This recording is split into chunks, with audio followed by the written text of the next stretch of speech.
Tu n'as pas besoin. Ah oui, toi tu présentes même. Il y a les cours. Hein. Qui fait mon désordre dans ces bennes? Écho.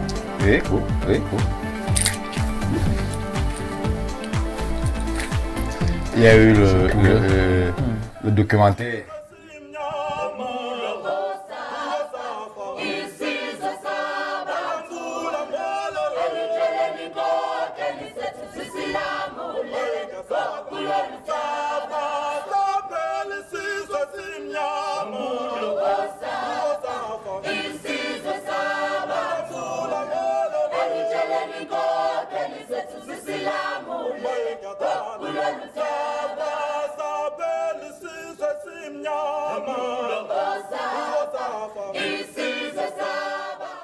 « 21h à Yaoundé, mesdames, messieurs, bonsoir. Plaisir immense de vous retrouver pour votre super production panafricaine Ouro Africa.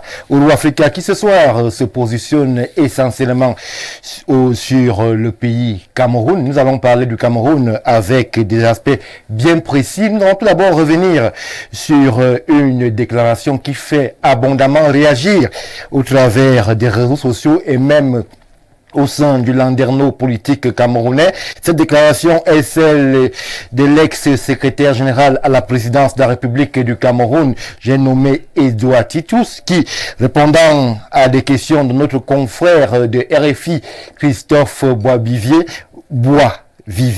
je précise, est revenu sur un ensemble de déclarations, a fait un ensemble de déclarations qui, justement, l'ont amené à se positionner sur ce qu'il a appelé une phase de transition de 3 à 4 ans dans laquelle lui, Edouard Titous, se positionne évidemment comme président. Edouard Titous, président de transition, nous en parlons ce soir. S'agit-il d'un fantasme ou alors d'une réalité qu'il faut regarder avec attention? Justement, ce soir, Ouro Africa se penche sur la question. Nous irons aussi nous positionner et braquer nos projecteurs sur la présidentielle de 2025 annoncée à venir, qui voit des acteurs se positionner aussi. On a ce ballet qui, pour les férus de la chose politique, ne paraît pas anodin. Nous avons cette sortie présidentielle du côté d'Obac. C'est un hôpital où justement on a pu apercevoir le chef de l'État.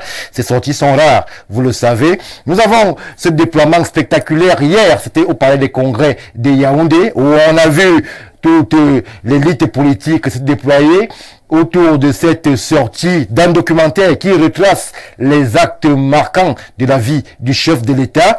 Nous avons aussi de son côté l'opposition qui se cherche un messie, un homme providentiel. Nous avons le professeur Olivier Billet qui n'en finit plus de rencontrer les chefs d'état-major des différentes formations politiques, aussi pour une alliance de l'opposition au Cameroun. Nous avons ce rapprochement entre le professeur Maurice Kamto et Jean-Michel Nietzsche, qui justement se voit en lieutenant de Maurice Kamto comme principal challenger du candidat Paul Biya. Nous avons autant de faits marquants qui amènent justement ce soir à poser la question si nous ne sommes pas encore dans le temps des compromis, des compromissions, des tractations. Justement, Ouro Africa décèle en votre compagnie, bien sûr, tous ces faits majeurs au niveau de l'espace politique camerounais. Une fois que je l'ai dit, mesdames, messieurs, permettez-moi rapidement de prendre la brève transition.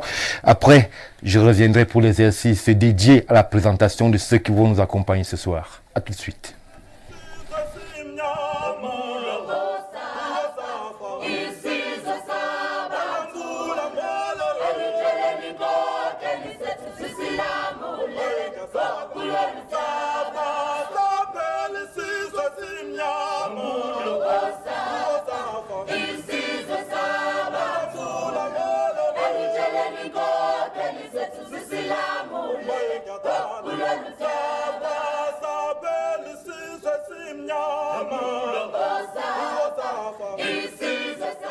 Retour sur le plateau de Ouro Africa et justement pour nous accompagner dans cette réflexion panafricaine ce soir sur ce plateau.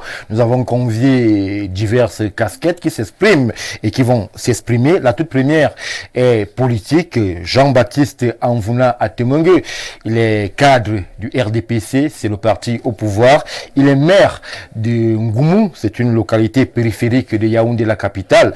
Il est sur Ouro Africa. Nous lui disons bonsoir, mais surtout bienvenue. Bonsoir et merci de m'accueillir une fois de plus dans ce chaleureux studio. Ça faisait un moment que je n'étais plus invité à cette émission intéressante. Je salue vos téléspectateurs et vos téléspectatrices et je salue les populations d'Ongoumou qui me regardent et tous les camarades du RDPC sur le triangle national et de la diaspora. Merci, monsieur le maire, pour la présence renouvelée ce soir sur Ouro Africa. À ma droite, nous avons un fidèle habituel de ce plateau. Il est politologue, j'aime à le dire, c'est l'un des plus brillants sur la scène de la réflexion au Cameroun, Paul Stéphane Menunga. Pour ne pas le cacher, nous lui disons bonsoir et bienvenue. Bonsoir Stéphane Balga, bonsoir aux co-discutants, bonsoir aux téléspectateurs et internautes de Ouro Africa, bonsoir à toutes les femmes qui ont récemment fêté la journée internationale de la femme. Oui. Et bonsoir à tous les Camerounais et à tous les Gabonais. Aussi. Vos amis gabonais, vous aimez bien leur faire des coucous. Merci Paul Stéphane d'être avec nous ce soir. Je poursuis rapidement l'exercice des présentations. Nous avons un autre visage aussi déjà habituel de ce plateau. Lui, il porte les stampilles de la société civile. Le docteur Jean-Moïse Mbok nous fait une fois de plus l'honneur, mais surtout l'amitié de sa présence ce soir. Bonsoir et bienvenue. Bonsoir Stéphane, bonsoir à mes copanélistes, bonsoir aux Ourounais, comme quelqu'un a l'habitude de dire Stéphane. Permettez-moi de saluer ici de manière très appuyée Francis Nganou.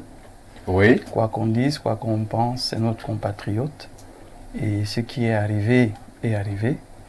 Toutes les analyses vont aller comme elles vont aller, mais nous voulons dire ici que nous saluons ce champion qui reste un champion. Oui. Et nous saluons également tous les autres boxeurs qui ont combattu parce qu'on a quand même eu 3 matchs, une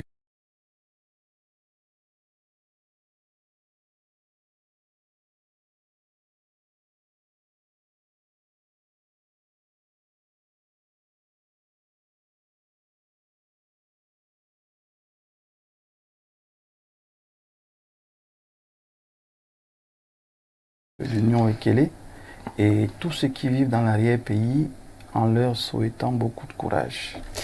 Merci Jean-Moïse Mbok pour la présence ce soir sur ce plateau. Je termine les présentations avec le maillon fort, existentiel même de Ouro Africa. Antoine Awana, ceux qui nous regardent vous connaissent, vous êtes expert en sécurité, vous êtes analyste politique du premier plan, vous êtes pilier de Ouro Africa. Bonsoir et bienvenue. Bonsoir Stéphane Barga, bonsoir à vos millions de téléspectateurs à travers le monde. Je voudrais introduire mes propos par une note très triste. Vous savez, le Cameroun a perdu un professeur, professeur de médecine. J'ai nommé le professeur Hubert Nkoulou, qui s'en est allé. Il a été un fidèle collaborateur du président Biya, qu'il a même gardé en France, parce que le président Biya l'a retrouvé là-bas, lorsqu'il a eu sa bourse pour faire les Sciences Po. Le professeur Nkoulou a été tour à tour directeur de l'hôpital général de Yaoundé. Il a été le président de la fondation médicale Atlouchem. Le professeur Hubert Nkoulou a été PCA de Camer. Alors, le professeur s'en est allé. Il est mort d'une très longue maladie. Oui. Alors, à la famille si durement éplorée, je leur transmets mes condoléances les plus attristées. Oui. Auquel je voudrais associer l'expression de ma profonde compassion. Lorsque je l'ai dit, je voudrais saluer les populations de Bomzout, de Ndongelang, les populations de Formimban, et surtout de Bonne Macaque, parce que le docteur Mok ne sait pas qu'il est mon beau-frère. et que ma petite sœur qui est à l'hôpital général a épousé un magistrat, 3e grade, père son âme, Guillaume Niam Adalbert. Ok. Alors, je crois que il est là, il faut qu'il paie la dot, hein, parce que... Merci. Merci Antoine Awanda pour toutes ces convivialités africaines. C'est un plateau panafricaniste et nous sommes donc sur Ouru Africa. Merci Antoine d'être là. Ce soir, nous allons, je l'ai dit, épiloguer sur cette sortie assez tonitruante de l'ex-SGPR, Titus Edouard, qui justement, répondant à des questions de Christophe Boisvivier, est revenu et a fait un certain nombre de déclarations. Alors, Antoine Awanda, moi je vais rester avec vous pour que ceux qui, justement, découvriraient ces visages sachent de qui il s'agit. Qui est Titus Edouard dont on va parler aujourd'hui? De qui s'agit-il? Quel est son parcours, son profil? Eh bien, le professeur Titus Edouard, c'est un professeur agrégé de médecine. Il a été le médecin personnel du chef de l'État. Hein. Après Ayos et autres. Il est rentré dans... C'est aussi un homme d'État, un homme politique, qui a été tour à tour ministre de la Santé, secrétaire général à la présidence de la République. Il a occupé ses hautes fonctions et c'était un très proche collaborateur. Il était un proche collaborateur du président de la République. Oui. Alors, il y a eu une crise entre les deux, ce qui fait qu'il y a eu une rupture totale. Le professeur Titus Edouard, lorsqu'il a voulu challenger le président Biya, il s'est retrouvé dans la merde. Il a fait 17 ans de prison. On vous pardonnera l'expression. Voilà, 17 ans de prison. Il est sorti bien malade, bien diminué physiquement. Il a fait 10 ans déjà de liberté. Oui. Depuis qu'il est sorti de prison, ça fait 10 ans aujourd'hui. Alors, lui, il voudrait, ou alors il n'a jamais oublié son nombril, c'est-à-dire la politique. Et je crois que vous allez passer votre élément. Oui, oui. Là où il a filé mordicus, qu'il voudrait être le président de la transition. Je me pose la question, le professeur Titus Edouard, est-ce qu'il voudrait mettre le Cameroun dans un prisme de la transitologie? Quels sont les éléments, quelles sont les stratégies? Je me pose la question de savoir il s'agit de quelle transition? Oui. Transition économique, écologique, environnementale, ou bien une transition politique? S'il y a une transition politique, est-ce qu'il y a une crise qui conduit le Cameroun inéluctablement vers une transition? Ou alors, le professeur Titus Edouard voudrait provoquer cette crise-là afin que le Cameroun se retrouve dans une transition politique dont il serait le président. Oui. Voilà. Ce sont des questions sociologiques qu'on se pose. Parce que quand on parle de transition, ça veut dire qu'il y a crise. Oui. Ça veut dire qu'on part d'un régime non démocratique vers un régime démocratique. On se pose donc la question de savoir, au regard de l'état du Cameroun, les institutions existent au Cameroun, ça fonctionne volens nolens, c'est-à-dire bon gré mal gré, mais ces institutions existent.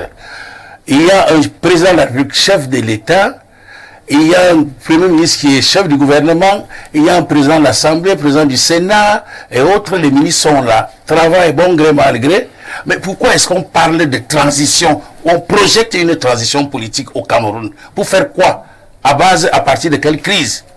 C'est la grande question. À l'entame de mes propos, je voudrais savoir que le professeur Edouard aille jusqu'au bout de sa pensée et de sa logique et qu'il nous définisse qui sont les acteurs, quelles sont les stratégies et maintenant les ressources dont ils vont utiliser pour mettre sur pied au Cameroun une transition politique. Merci Antoine Awanda. Vous avez évoqué cette sortie du professeur Titus Edouard. Alors ceux qui n'ont pas été attentifs à sa communication sur les antennes de Radio France Internationale, on va prendre comme ça de façon ramassée une de ces réflexions et on reviendra tout de suite en plateau pour les premiers débriefs.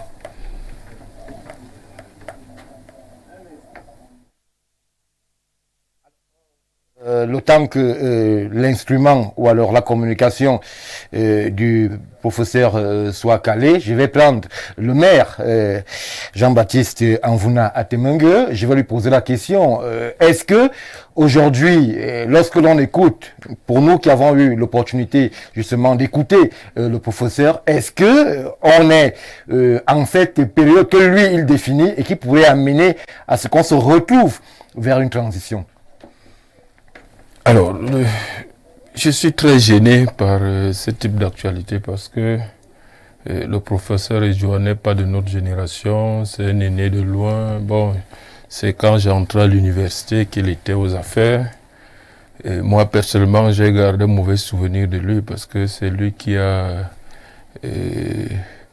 arrêté toutes les bourses au niveau des bourses d'État, tant au niveau national qu'à l'étranger. Et je venais d'obtenir ma bourse pour aller étudier en France. Donc, je l'ai perdu malgré mes succès aux examens au bout de 2 ou 3 ans.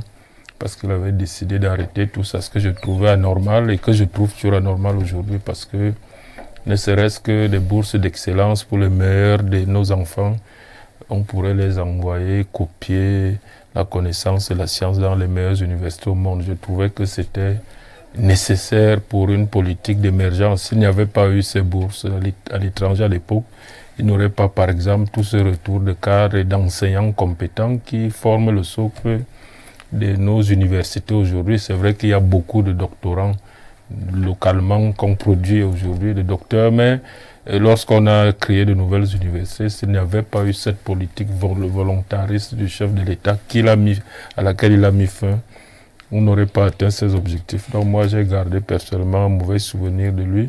Oui.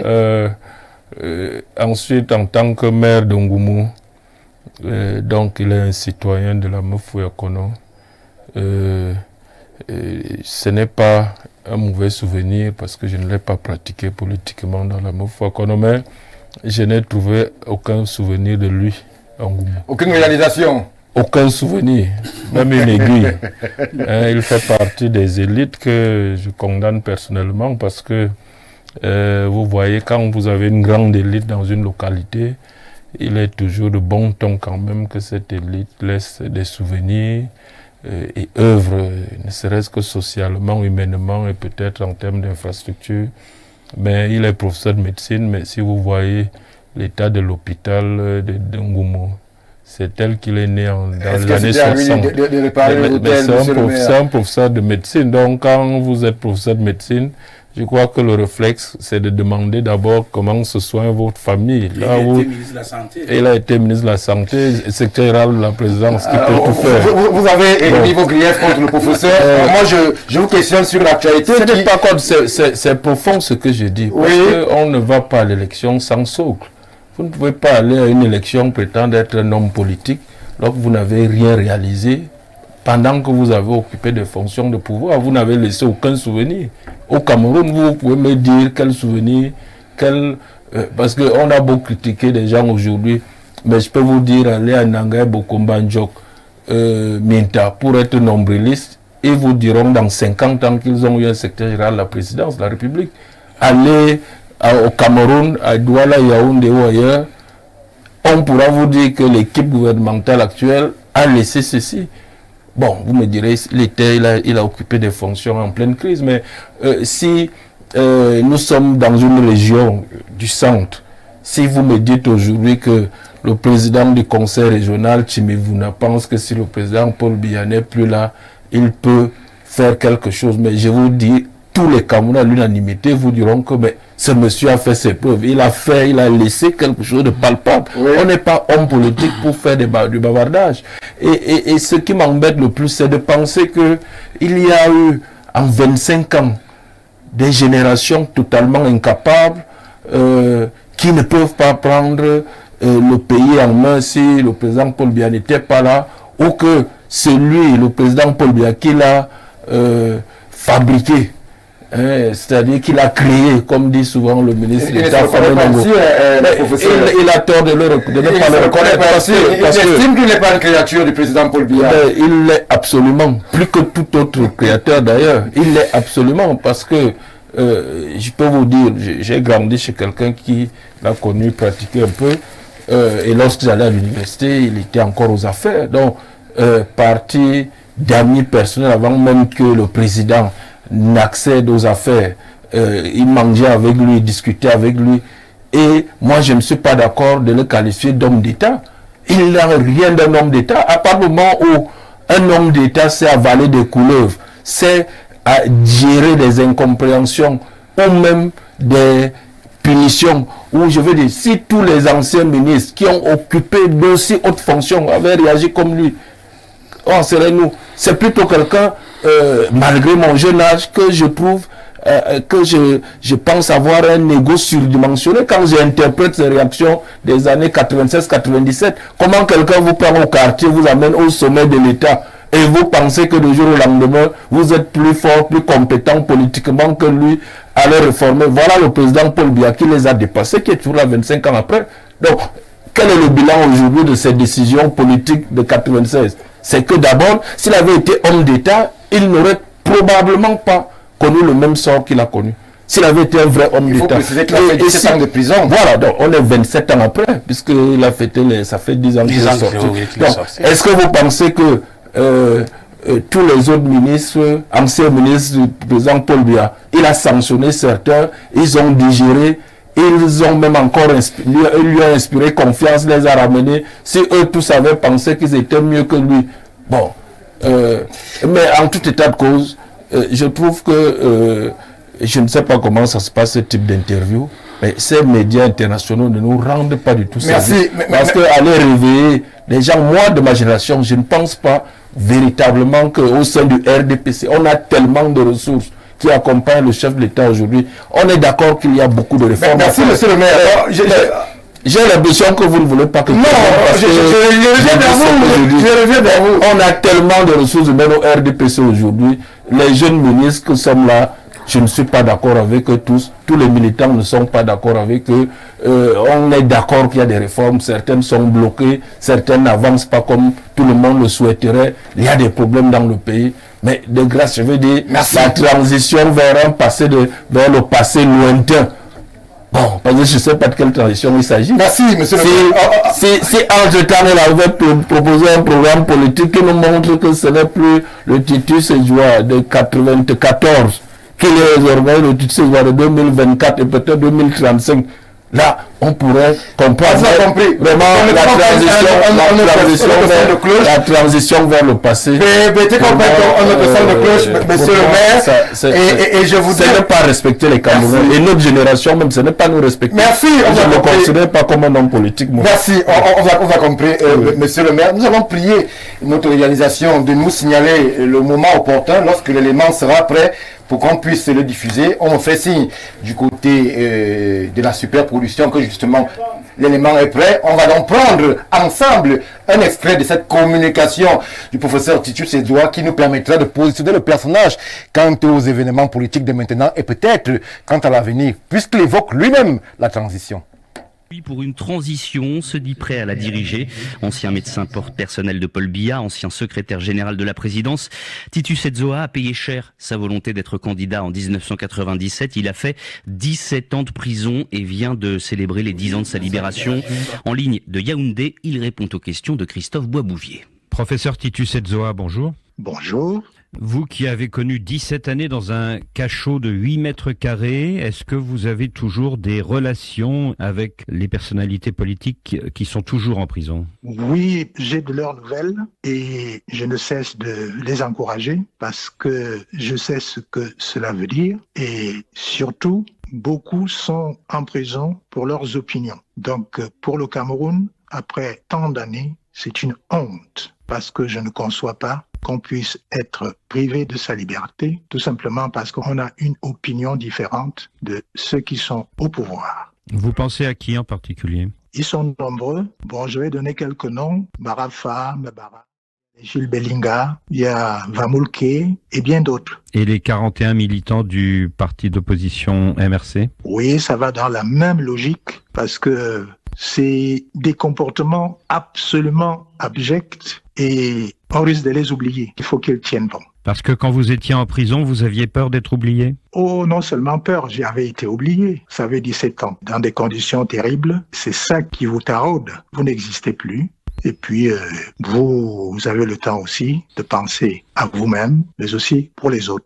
C'est d'ailleurs pour cela que j'ai continué à faire de la politique, parce que pour moi, la politique, c'est un instrument de service et non pas de jouissance, comme on le voit aujourd'hui dans notre pays. Lors de la présidentielle de l'an prochain, le président Biya aura 92 ans et pourtant ses partisans l'invitent à se représenter. Qu'est-ce que vous en pensez? Oh, c'est toujours les mêmes farces, c'est-à-dire que je crois que c'est encore, si ça se passe comme cela, une mascarade de plus, puisque on a déjà vécu ça les années passées. Vous pensez à 2018? Tout à fait. Vous savez, 2018, tout ce qui a été promis, rien n'a été fait. Les institutions sont bloquées. Vous avez la guerre du Nord-Ouest et du Sud-Ouest. Rien n'a été fait, bien au contraire. Sur cette guerre-là, on a plutôt privatisé la guerre et puis la mort se passe dans des conditions dramatiques des deux côtés. Donc, tout est en statu quo et le pays se meurt. Alors, dans les cercles du pouvoir, certains poussent Paul Biya à se représenter une énième fois, mais d'autres l'incitent à préparer son fils, Franck, pour lui succéder. Quel est, à votre avis, le scénario le plus probable? Oh, je suis pas un devin.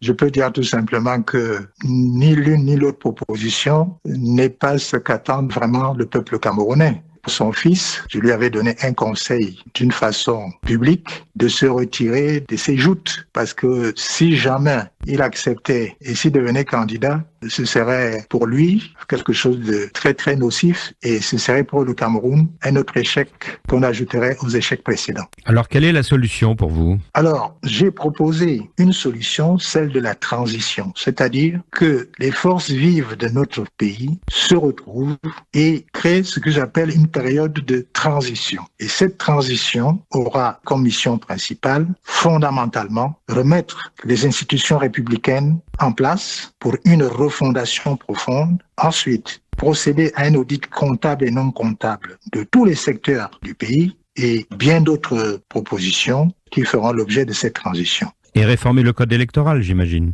Tout à fait. C'est comme si on remettait tout à plat. C'est une période qui n'est pas une option, mais qui est devenue un passage obligatoire. Une transition de combien de temps? Oh, 3-4 ans, ça dépend. Mais ce serait une période vraiment très, très intense pour que le pays puisse se retrouver et pour repartir à zéro. Et une transition dirigée par qui? Alors, pas nécessairement par les partis politiques. Bon, j'ai été touché pour diriger cette transition. Je leur ai dit, s'il en est ainsi, j'en prendrai la responsabilité. Mais une fois terminé, je peux dire le job, je quitterai la scène politique. Vous avez été touché, vous avez été contacté par des personnes qui sont actuellement dans le premier cercle du pouvoir? Par certains du premier cercle du pouvoir, dont je ne peux pas révéler les noms, et dans la société civile, et beaucoup de partis aussi y adhèrent. C'est une idée qui fait son chemin pour sortir notre pays de l'impasse. Donc aujourd'hui, vous dites que vous êtes disponible pour diriger une éventuelle transition? Tout à fait. Professeur Titus Edzoa, merci.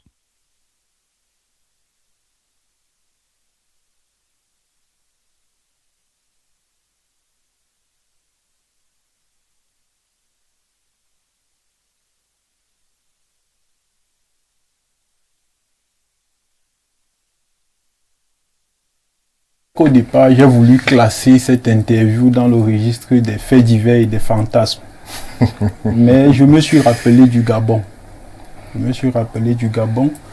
Vous vous souvenez qu'on avait fait une émission, je crois, 2 ou 3 mois avant qu'il y ait les élections au Gabon. Oui. Et ce qu'on disait, les gens pensaient que ça relevait d'un fantasme. Et quelques temps après, ça s'est produit. Parce que il faut interroger le média où Titus Edzoa va parler. Radio France Internationale. Interroger le contexte et regarder autour de nous.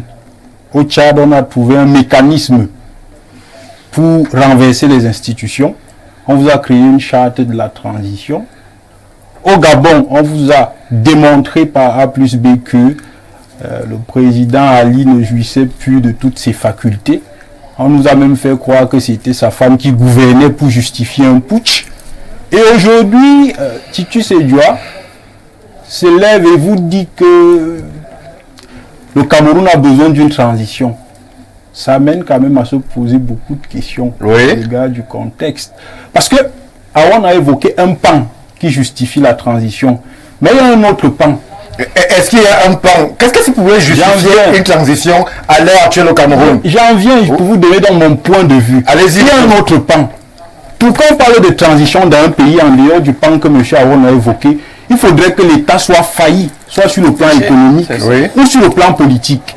Tu sais, Dieu avait nous dit que quoi, que le Cameroun est un État failli. C'est la question qu'il faut se poser. Ou alors il nous annonce un chaos.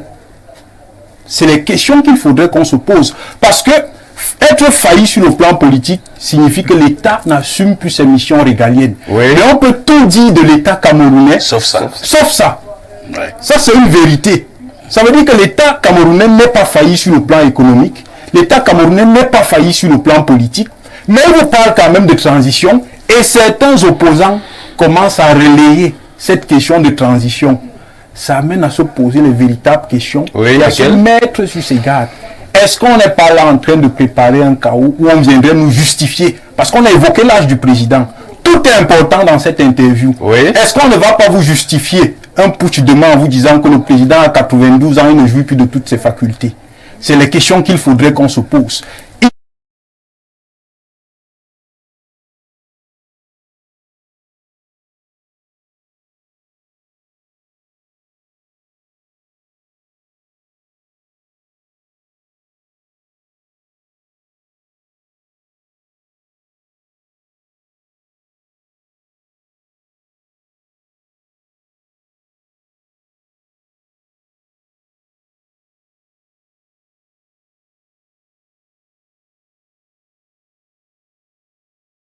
Est-ce que ce n'est pas l'hypothèse qu'on pourrait nous brandir demain pour justifier un putsch? Parce qu'on regarde le Gabon aujourd'hui, on se rend compte que le Gabon est en train de réintégrer la CEAC, toutes les institutions dans lesquelles elle a été bannie. Et en tenant compte donc du contexte géopolitique, j'ai l'impression qu'on a envie, dans tous les États où la France a une main mise, d'instaurer les transitions qui pourraient leur permettre de gagner en temps et de continuer à avoir la main mise sur nos pays. Moi, c'est ce que je retiens, parce qu'au départ, j'ai d'abord voulu mettre ça dans les faits divers, parce que moi, en réalité, je ne me vois pas même dans mes rêves les plus fous voir un Titus Sédhiou conduire la transition. Mais comme rien n'est anodin dans les analyses et les éléments que j'ai évoqués, m'ont donc amené à m'interroger et à comprendre que peut-être ils sont en train de nous annoncer quelque chose. Et je sors par là. Parce que dans un média concurrent, quand TV5 Monde avait fait semblant de confondre les drapeaux, j'avais dit que la crise va s'amplifier dans le nord-ouest et le sud-ouest. Et elle est en train de s'amplifier. À côté de cette amplification de la crise, on a un Titus Sédhiou qui sort aujourd'hui, vous parle de transition. Est-ce qu'on n'est pas là en train de préparer quelque chose? Moi, je pose juste les questions pour que ceux qui nous gouvernent mettent les bouchées doubles pour qu'on n'en arrive pas là. Merci Paul-Stéphane Menunga, Jean-Moïse Mbok. Alors, la lecture du politologue semble faire foi au dos, tant certains éléments aussi anodins paraissent pertinents. Lorsque l'on interroge le profil de celui qui fait cette déclaration, on connaît sa proximité avec le CEREI, on connaît les fonctions, les très hautes fonctions qu'il a eu à occuper. Lorsqu'il fait une sortie pareille, qu'est-ce qu'il faut faire? Il faut la balayer du revers de la main, il faut la récupérer, la capter, ou alors il faudrait s'en inquiéter, tant il parle avec précision, avec des faits qui peuvent quand même susciter des interrogations. Écoutez, ce qu'il a dit est suffisamment grave, qu'il ne faut pas prendre à la légère. Il ne faut même pas s'amuser avec ce genre de déclaration. Quelqu'un l'a décrit comme quelqu'un de foncièrement méchant. Ce n'est pas un amusement. À côté de la méchanceté, il y a l'ésotérisme qui le caractérise. C'est un ésotérique profond. Alors, s'il faut donner davantage d'éléments sur le personnage, souvenez-vous quand même que c'est un des membres fondateurs du RDPC. Oui. Il maîtrise la machine. C'est un des co-rédacteurs de la Constitution du Cameroun. Il maîtrise la machine. Donc, on a affaire ici à quelqu'un qui comprend la machine à laquelle il a appartenu, où il a joué des rôles assez importants. On va même dire qu'il maîtrise, qu'il connaît les failles de la maison à laquelle il a appartenu. Oui. Et il faut aujourd'hui qu'on prenne très au sérieux cette sortie. Souvenez-vous qu'il y a 2 semaines, c'est le président Hollande qui demandait qu'on libère Marafa. C'est-à-dire que, comme le politologue le disait, tout se tient. Et parce que ça se tient, le Cameroun aujourd'hui, malgré tout ce qu'on a essayé de faire, est resté debout. Et ils ont compris que le seul moyen, selon eux, et qui ne marchera même pas, c'est d'essayer de soulever l'armée. Parce que quand on parle de transition, pour revenir à ce que M. Rwana disait, c'est qu'on constate la différence de l'État, on se rend bien compte que là, il faut que l'armée fasse quelque chose, parce que c'est grave. Et quand l'armée a fait ce que l'armée a fait, on instaure maintenant la transition, c'est-à-dire qu'on part d'une dictature à une démocratie. Qui va dire qu'il n'y a pas de démocratie au Cameroun? C'est pour ça que quand le père avait dit que c'était des apprentis sorciers, les gens pensaient que c'était des amusements. Là, c'est un apprenti sorcier qui parle. Et il a envie de faire de la sorcellerie au Cameroun. Il n'y a pas un autre terme. Ça, Stéphane, c'est de la sorcellerie. Un pays qui est démocratique, on ne va pas juger par le nombre de partis politiques qu'il y a, mais quand même, c'est un indicateur. On a 500 partis politiques, on a un terrain où les hommes politiques s'expriment, parfois de manière même très violente, avec les institutions. La démocratie est avérée au Cameroun. Venir parler de transition, c'est un appel subliminal à la sorcellerie, soit un soulèvement de l'armée, et comme j'ai dit, ça ne marchera pas, parce que l'armée est en phase avec son chef, soit essayer de créer une faille par le nozo pour faire entrer ces fameuses communautés internationales qui aiment souvent venir prétendre amener la paix, mais savent ce qu'elles recherchent au fond.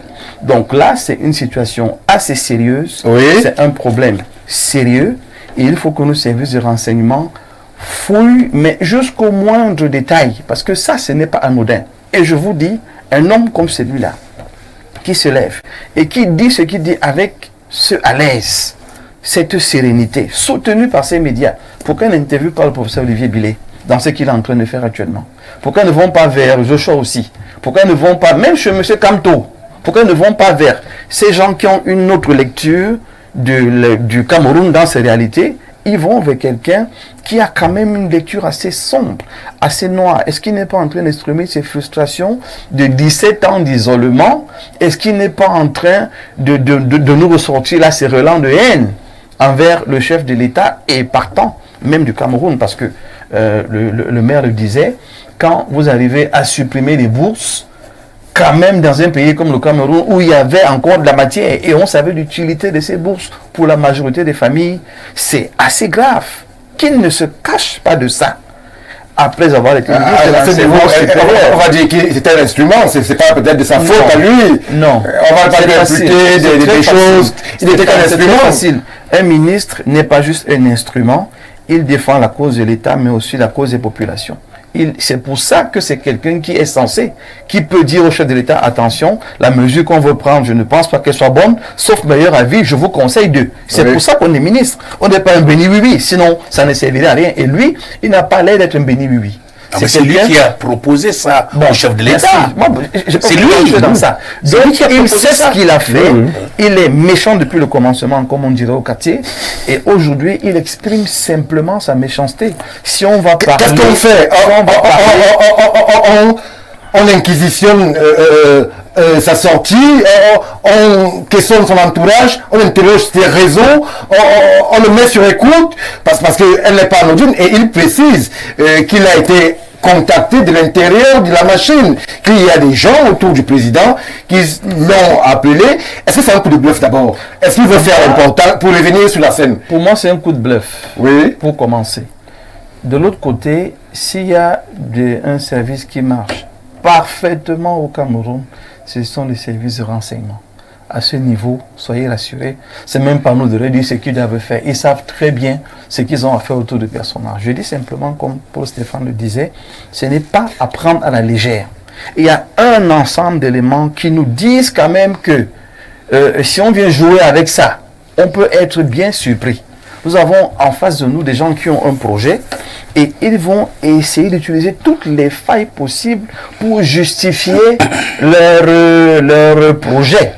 Aujourd'hui, le Cameroun n'a qu'à bien se tenir par sa société civile qui ne doit pas relayer ce genre d'insanité, par les hommes politiques qui doivent rester dans la démocratie et le jeu de la démocratie, par une population qui ne doit pas se laisser prendre dans ce genre de procédés qui ne grandissent pas un État. Il faut donc que tout le monde soit vigilant et qu'on sache, et je sors par là, que tous ces médias internationaux ne sont pas des amis du Cameroun. Hier c'était TV5, aujourd'hui c'est RFI. Demain ça va être qui? On doit faire extrêmement attention. Il faut faire attention. Alors, Antoine Arwana, le professeur Titus Edouard, on retient beaucoup de choses de ce qu'il a dit, mais la sortie est encore plus intéressante. Lui, il se projette, il se voit dans une transition de 3 à 4 ans, vu qu'il a été sollicité par certains apparatchiks du pouvoir qui, bien évidemment, qu'il ne peut pas désigner aujourd'hui, mais qui existent, et même par certains acteurs politiques. Il subodore, donc il a un adoubement et qu'il peut donc déjà se positionner en essayant de voir, puisqu'il dit qu'il n'y a rien au Cameroun, il y a un État quasi failli, le politologue l'a mieux exprimé que moi, il faut remettre tout à plat, puisque tous les secteurs, rien ne marche, c'est sa lecture à lui. Mais est-ce que le Cameroun qu'il décrit est le Cameroun que vous connaissez? Est-ce que le Cameroun que vous connaissez est un Cameroun qui peut migrer ou alors muter vers une transition de 3 à 4 ans lorsque l'on connaît la diversité et la pluralité de l'expression même démocratique et politique dans notre pays? Je crois que le professeur Titus Edouard dit délire un peu. Ah, vous dites délire? Oui, le thème. Mais le docteur Mbok demande qu'on prenne sa communication au sérieux. Je suis d'avis. Je vais vous dire pourquoi il délire. Stéphane, ce monsieur a fait 17 ans de prison. Oui. Complètement isolé. Je dis bien complètement isolé. Je ne vais pas vous décrire les conditions carcérales de ce monsieur. Ce monsieur est resté pendant 17 ans. Il était comme dans une cave. Vous voyez un peu, si vous prenez la dialectique... Est-ce que c'est les conditions normales pour un être humain? Les conditions... Il faut voir. Ça n'a même pas commencé comme ça. On a été forcé de se retrouver à ça par rapport à un ensemble de pratiques et d'activités bizarres qui se passaient autour de son incarcération. Et tout à fait, c'est tout à fait normal. On ne voudrait pas aller dans les profondeurs du comportement de ce monsieur. Si nous allons dans des profondeurs, vous allez comprendre pourquoi il fait ce genre de sortie. Vous allez comprendre. Et moi, je suis d'avis, politologue et même du docteur Mbok, il faut prendre ça très au sérieux. Parce que ce genre de déclaration venant de qui? Un ancien patron, un ancien secrétaire général de la présidence de la République. Et vous savez que c'est un poste très très sensible. Le secrétaire général de la présidence de la République, c'est le patron de tous les services d'intelligence, des services de renseignement. Quand il le dit, il sait de quoi il parle. Il vous dit qu'il a infiltré. Il a infiltré les cercles du pouvoir. Oui. Et les cercles du pouvoir lui ont donné quitus pour qu'il devienne le président de la transition. Mais à ce niveau, j'ai interrogé, est-ce que c'est pas une façon de mousser un peu, comme on dit au quartier, de faire l'important? A-t-il véritablement à sa capacité ces cercles du pouvoir et ces services de renseignement? Mais j'ai dit, Stéphane, quand un homme politique, il est bien vrai que M. le maire n'aime pas cette expression-là, il n'est pas homme politique, mais il a été dans les sphères. Je crois qu'il n'a pas remis en carte du LDPC, et qu'il est toujours dans cette partie. Peut-être on peut se tromper. C'est exprès. C'est exprès qu'il est toujours qui fait partie. Mais le problème, c'est que lorsque quelqu'un qui a été dans les sphères du pouvoir vous parle de cette façon, c'est pas anodin. Il ne faut pas prendre ça au sérieux. Il vous dit qu'il a infiltré lui-même et qu'il a eu quitus des personnalités qui sont dans le sérail. Et quand on sait qu'actuellement au Cameroun, le fauteuil présidentiel est âprement discuté, que ce soit au niveau des collaborateurs les plus directs du président Biya, que ce soit des partis politiques, la société civile, et même cette communauté internationale autoproclamée. Oui. Alors, il faut prendre ces... J'ai dit, le mal c'est que M. Edouard a fait 17 ans de prison. Mais il n'a pas bien connu qui est M. Biya. M. Biya n'est pas un enfant. M. Biya est un bon stratège. Il sait ce qui se passe. Et ils se connaissent. Oui. Très bien. Et je crois que c'est le président Biya qui l'a fabriqué depuis Ayos. Je ne voudrais pas aller dans les profondeurs de leur relation depuis des lustres. Donc quand Edouard, Il ne faut pas que Edjoa est en train... Moi, j'ai dit, je vais reprendre l'expression que j'avais utilisée en 2018.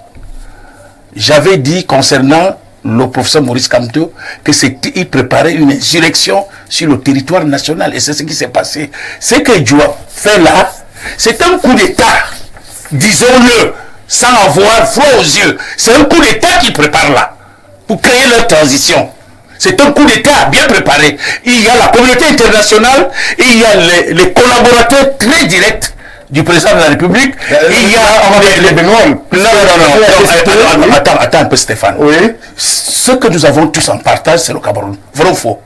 Oui. Alors, lorsqu'un individu prend le courage de déclarer la guerre contre les Camerounais, il faut qu'on lui mène la guerre. Ça, c'est clair et net. Ça, là, c'est un coup d'État. Les services de renseignement m'écoutent. La présidence de la République m'écoute. Mais malheureusement, il a infiltré même tous ces services de renseignement là. Lui et Joa. C'est pas de la blague. C'est pas de la blague quand il dit des choses comme ça. Quand il fait ce genre de propos, c'est pas de la blague.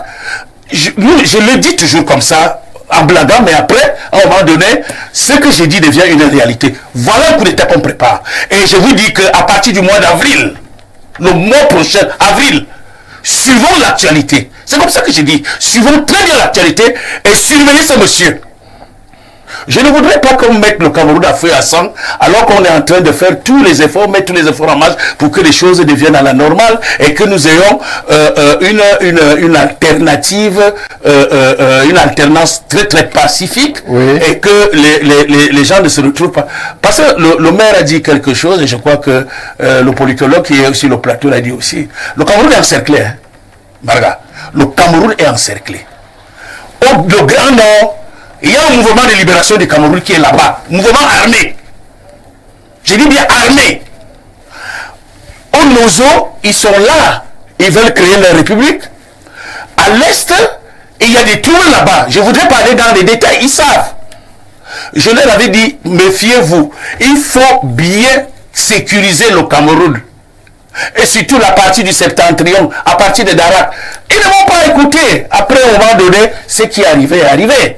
Voilà que j'ai dit, et Dieu prépare un coup d'État avec ces gens. Il prépare un coup d'État, je le répète.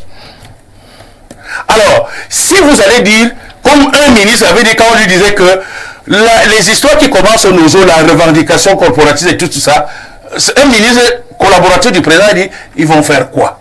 Dites encore qu'il va faire quoi? Mais quand il va faire ce qu'ils ont programmé de faire, il n'est pas seul, il est soutenu. Il n'est pas seul. Il est soutenu correctement par l'étranger et autres. Parce que l'année 2025 sera une année chaude. Oui. Très chaude. Mais j'ai dit, ça risque de commencer au mois d'avril. Hein. Merci. Voilà. Merci Antoine Lawana. Alors, pour justement Jean-Baptiste Atemengue être le président Cameroun, on connaît la procédure. On est là en train de supputer sur les déclarations d'un homme qui visiblement fait peur, parce qu'il est clair que ces déclarations ne sont pas légères, elles ont un fondement, elles ont une cartographie qui peut s'assimiler à tout ce que l'on suppute ici et là.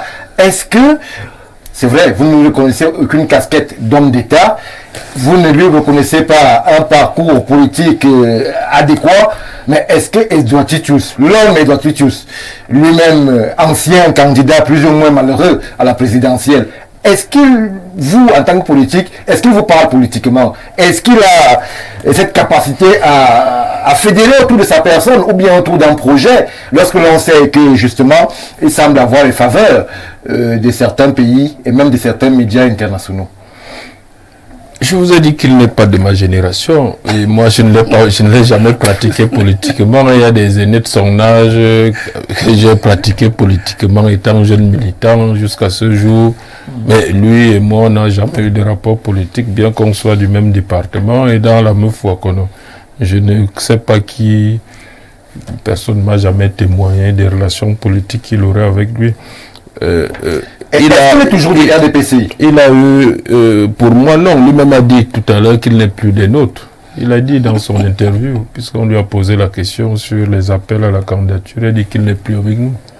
Donc, tantôt il dit pourtant qu'il a une carte du RDPC, qu'il n'a pas de choix. On a pu l'apercevoir il y a quelques années à un meeting du RDPC, justement.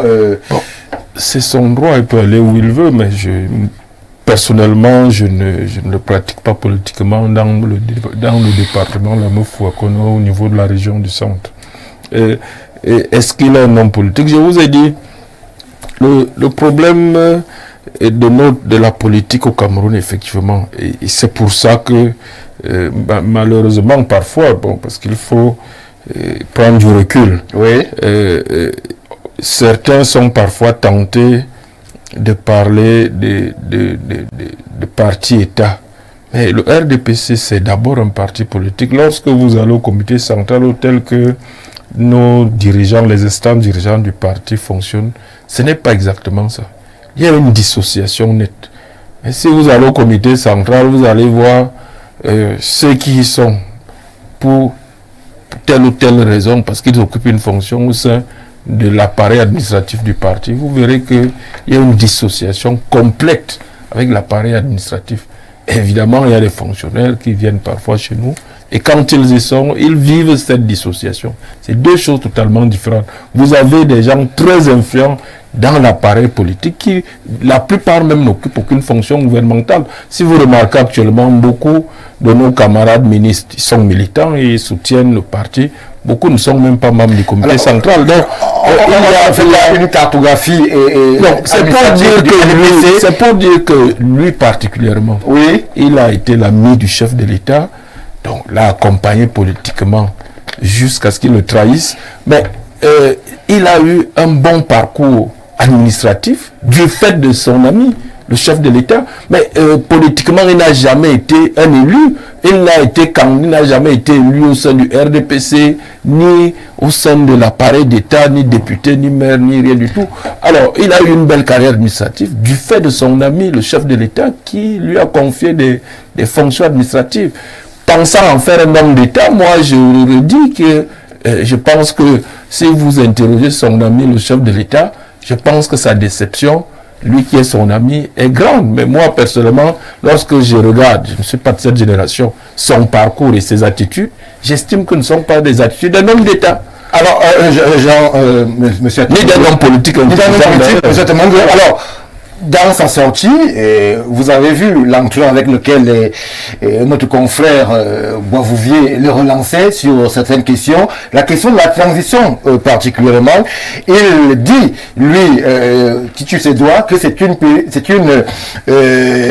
de transition qui n'est pas une option, selon lui, mais qui désormais est obligatoire. Tant tout est à refaire dans le pays Cameroun, tant les institutions semblent ne pas fonctionner, tant le niveau de corruption est endémique, il dépeint une cartographie qui n'est peut-être pas vérité, ou alors pas totalement mensonge. Alors, est-ce que ce qu'il dit a un sens pour vous qui êtes dans l'appareil?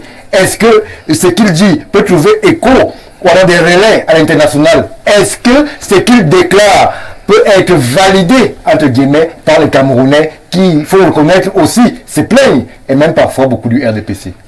Alors, vous savez, c'est comme la politique, c'est un art. D'abord un art oratoire, on a affaire à une opinion public, il faut modeler, influencer au maximum, convaincre. Alors, le problème de transition, il n'est pas le seul à l'évoquer aujourd'hui. C'est un vieux problème depuis les années 90. La transition, les gouvernements d'union nationale, les conférences nationales souveraines, toutes ces transitions sont des facilité pour prendre le pouvoir de façon généralement illégitime sous couvert de transition démocratique ou de transition de remise en ordre des institutions, de transition de rétablissement. Il y a un climat sous-régional qui amène à des transitions. Il y a une transition actuellement au Tchad, il y a une transition au Gabon, il y a une transition et les transitions concernant lui-même particulièrement. L'État camerounais a connu des périodes de crise 10 fois plus grave. Lorsque lui-même était aux affaires, c'est la période où effectivement on a connu le pire, c'est-à-dire faillite financière de l'État, on n'arrivait pas à payer les salaires, il n'y avait même pas une rame de papier dans un bureau de ministère, On n'arrivait plus à mettre du carburant dans aucune voiture dans les administrations. On les a même vendus aux enchères.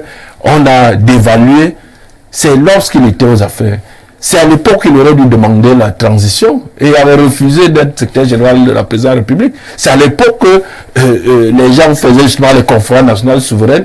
Comme le dit l'analyste politique, ça se justifie quand il y a cette faillite économique. Nous avons connu la faillite économique dans les années 90, faillite totale de l'État.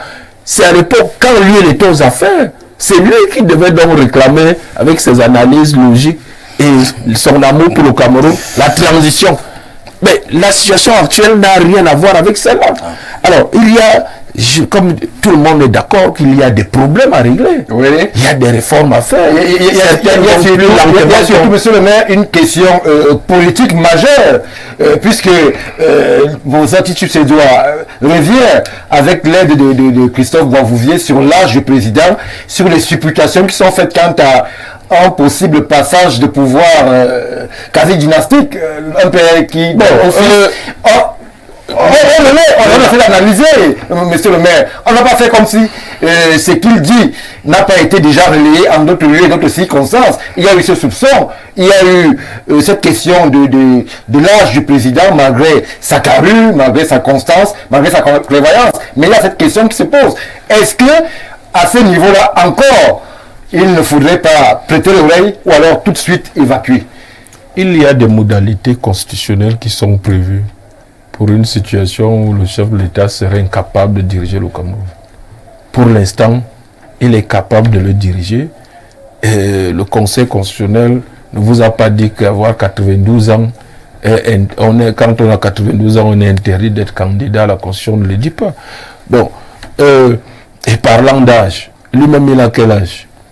Parce qu'il parle d'une période d'intense activité et tout ça, lui-même il a quel âge? Au moins, celui qui a 92 ans a une plus forte expérience et je pense une probité morale dépassant la sienne qui lui permet de diriger encore ce que... Les réformes sont une transition permanente. Nous attendons du chef de l'État, nous, ces militants, d'accélérer les réformes. Nous réclamons l'accélération de certaines réformes. Je suis maire, je souhaite que la décentralisation aille plus vite. Je ne suis pas satisfait du rythme actuel, comme beaucoup de maires, comme beaucoup de conseillers régionaux, de présidents de conseils régionaux. Il y a d'autres réformes, la restructuration du secteur public, les entreprises publiques. Nous souhaitons que les réformes aillent plus vite. Mais est-ce que, pour autant, lui, d'ailleurs, il n'en parle pas. Il n'en parle pas. Le problème, c'est que c'est exactement ce qu'on a vécu dans les années 90. Et comme vous savez, certains États africains, depuis 90, sont en transition. On connaît au moins 5-6 gouvernements de transition. Oui. Donc, le président Paul Biya, il faut lui dire merci pour l'intelligence politique qu'il a eue à l'époque. Et moi, j'adhère à cette philosophie, comme beaucoup de militants du RDPC, d'une progressivité. Vous savez, et les relents révolutionnaires, comme il devient révolutionnaire à 80, à 78, 79, je ne connais pas son âge exact, le professeur Edouard. Mais la révolution n'a jamais réformé un pays plus vite que les méthodes progressives. Ce n'est pas parce que la France a coupé la tête de son roi qu'elle est avancée, elle a plus avancé que l'Angleterre en démocratie. C'est pas, avec votre permission, monsieur le maire, c'est pas des révolutions, ce sont des raccourcis politiques. Exactement. Les gens veulent accéder au pouvoir à tout prix et à tous les prix. Oui, alors il faut donc créer des crises pour massacrer les Camerounais afin d'accéder au pouvoir. Ça ne passera pas, quelle que soit notre chapelle politique. Nous ne voulons pas un Cameroun en désordre. Si vous voulez accéder au pouvoir, il y a des mécanismes démocratiques qui sont là et que vous devez les respecter, coûte que coûte, vaille que vaille. C'est pas des raccourcis politiques. C'est lui-là. Il représente quoi? Bon, attendez un peu. Sortons un peu le curriculum vitae de ce monsieur. Non, il n'est même pas digne. Il bien qu'il n'est pas digne d'être même candidat d'un comité de base. C'est ce qu'il a fait. Vous dites, monsieur Awada, puisque lui, il a quand même été LGPR. Attention, sur la candidature, monsieur Tutu Séjoua ne peut même pas être conseiller municipal. Il a été condamné à 17 ans de prison, c'est pas combien, pour détournement de fonds publics. Il n'est pas éligible à un quelconque poste de façon... L'argent de la France Afrique, il faut dire ça sur le maire. Je ne sais pas comment il pense... Donc lui, personnellement, il sait que pour régler ses comptes, il ne peut passer que par une autre voie. Il n'est pas éligible à aucun poste politique au Cameroun. C'est le désordre. Donc, il ne peut que passer par autre chose. Il n'est pas éligible.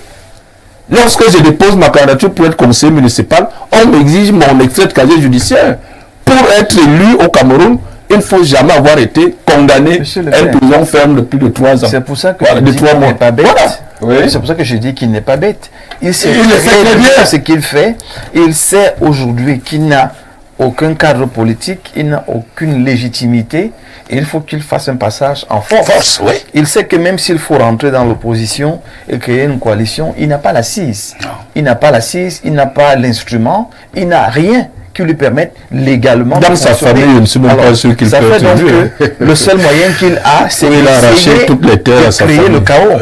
Mais même créer le chaos. S'il vous plaît. Le danger ici, et moi je parle en tant que société civile, il faut à un moment donné, et c'est pour ça que nous sommes là, éduquer les populations et leur rappeler qu'on ne suit pas tout et n'importe quoi.